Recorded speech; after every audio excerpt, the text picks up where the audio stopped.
En este vídeo vamos a seguir con el primer tema del curso de programación y en concreto lo que haremos será ver esta segunda parte de representación de algoritmos, aunque realmente esta parte la vamos a dividir en varios vídeos.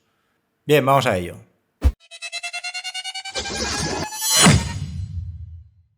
Bien, y antes de nada vamos a repetir la definición de algoritmo que vimos en el vídeo anterior.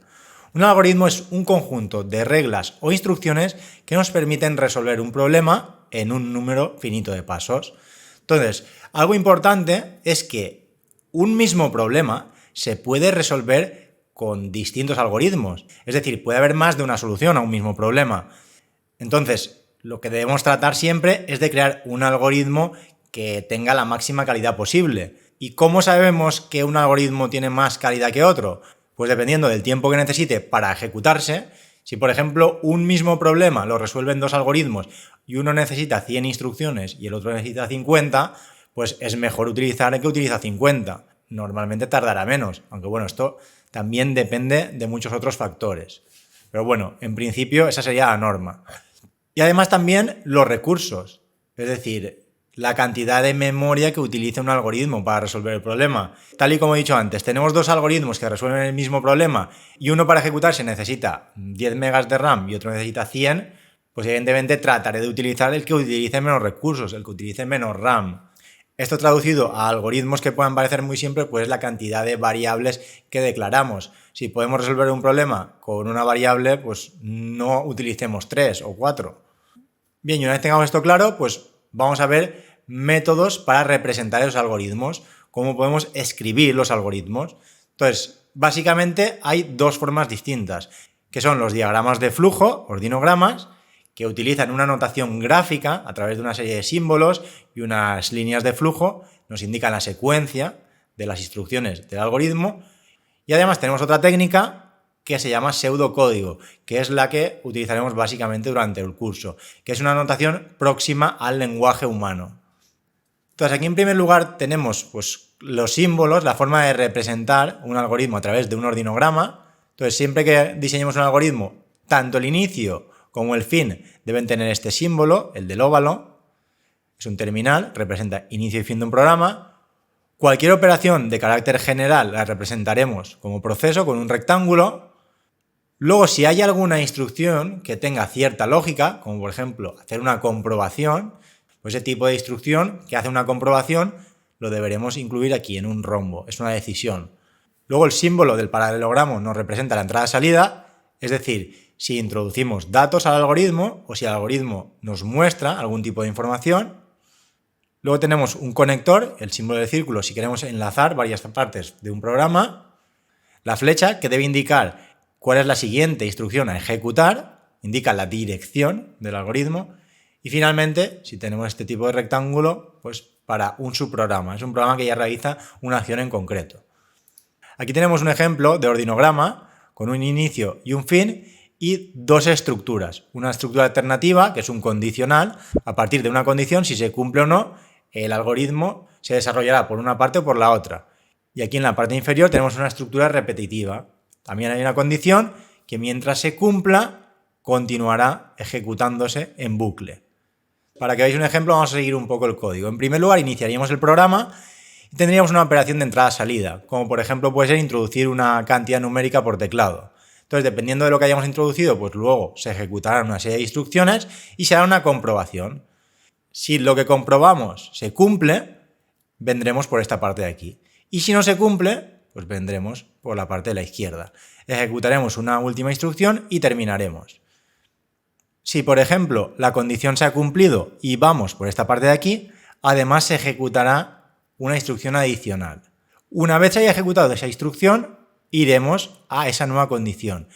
A ver, para que lo entendáis a través de un ejemplo. Supongamos que aquí tengo una instrucción que me hace una pregunta y me dice, ¿quieres que te muestre una imagen? Ese programa realmente tiene muchas imágenes que nos puede mostrar. Si yo escribo por teclado un sí, se guardará en memoria esa respuesta y me deberá mostrar una imagen. Entonces, una vez me la haya mostrado, me volverá a hacer esa pregunta. Y así sucesivamente mientras yo le diga que sí. En el momento que le diga que no, ya no me mostrará más imágenes y saldrá por aquí. Entonces, el proceso es el siguiente. Primero se hace la pregunta se guarda en memoria esa respuesta y la condición comprobará. Si se ha guardado un sí, continuaré por aquí y volveré otra vez a hacer la misma pregunta. Si se ha guardado un no, saldré. Por lo tanto, mientras esté guardado ese sí, volverá a la instrucción que hace la pregunta. ¿Quieres que te muestre otra imagen? Entonces, esta estructura, que se repite de forma indefinida hasta que deje de cumplirse una condición, se le llama bucle y son muy habituales en programación. Entonces, en base a una cierta condición, si se cumple esa condición, continúa dentro del bucle. En el momento que se deja de cumplir es cuando se sale del bucle. A diferencia de la estructura alternativa, que únicamente lo evalúa una vez. Si se cumple, va por una parte, si no, va por la otra. Bien, pasemos ahora a hablar del pseudocódigo. Pseudocódigo es un lenguaje que nos va a permitir describir el comportamiento de un algoritmo. Entonces, ese lenguaje debe seguir una serie de reglas. Debe ser un lenguaje sencillo y claro y que además tenga flexibilidad para poder representar prácticamente cualquier cosa. Entonces, estos lenguajes, este pseudocódigo, se basa siempre en lenguaje natural. Y de hecho, siempre se ha dicho que puede haber pseudocódigos específicos para cada programador. No tienes por qué basarte en el pseudocódigo de otro. El pseudocódigo te tiene que valer a ti mismo como programador para entender el algoritmo, para entender cómo resuelves ese problema. Pero bueno, aquí en concreto, en esta unidad, pues vamos a seguir una serie de reglas para escribir pseudocódigo. Lo primero de todo será dividir el algoritmo en dos partes. En primer lugar vamos a poner el nombre del programa y vamos a declarar las variables que vamos a utilizar. Y luego ya, en la segunda parte, más abajo, tendremos ya lo que es la estructura del algoritmo con todas las instrucciones correspondientes. Bien, y aquí podéis ver cuál es la estructura del pseudocódigo que vamos a utilizar a lo largo del curso. En primer lugar utilizaremos la palabra programa y a continuación el nombre que vayamos a ponerle a ese programa. Todas las palabras clave que utilicemos las pondremos en mayúsculas para diferenciar cuáles son las instrucciones del pseudocódigo de lo que son variables o cualquier otro tipo de instrucción que utilicemos. Entonces, esta palabra en mayúsculas me indicará que aquí empieza el programa y lo que vamos a ver es el nombre de ese programa. Luego tenemos variables y a continuación, importante también, tabulado a la derecha, la declaración de las variables para que se lea bien el algoritmo. Entonces aquí, en esta parte, declararemos las variables que nos hagan falta para crear ese algoritmo. Más adelante ya explicaremos en detalle qué es esto de las variables. Luego tendremos la palabra algoritmo y a continuación todas las instrucciones de ese algoritmo. Y finalmente la palabra fin. Como podéis ver, tenemos dos partes diferenciadas. La primera declaramos las variables y en la segunda ejecutamos las instrucciones. Aquí, por ejemplo, tenemos ya un ejemplo de algoritmo, lo tenemos tanto en pseudocódigo como en diagrama de flujo, con ordinograma. Este programa se llama área círculo programa y aquí hemos declarado dos variables. Una variable que se llama área, otra variable que se llama radio y a continuación esta palabra también en mayúscula es el tipo de variable. Esto lo veremos más adelante. Aquí básicamente lo que estamos indicando es, crea dos variables, área y radio, que son de tipo real. Es decir, yo podré guardar tanto en área como en radio números con decimales. Luego lo que haremos será leer el radio. Esto también en mayúscula indica que nosotros vamos a introducir un radio. Por ejemplo, por teclado nosotros pondríamos el número 15. Entonces, al leer radio se guardaría en la variable radio un 15. Entonces, a continuación ejecutaría la instrucción área igual a 3,14 por radio.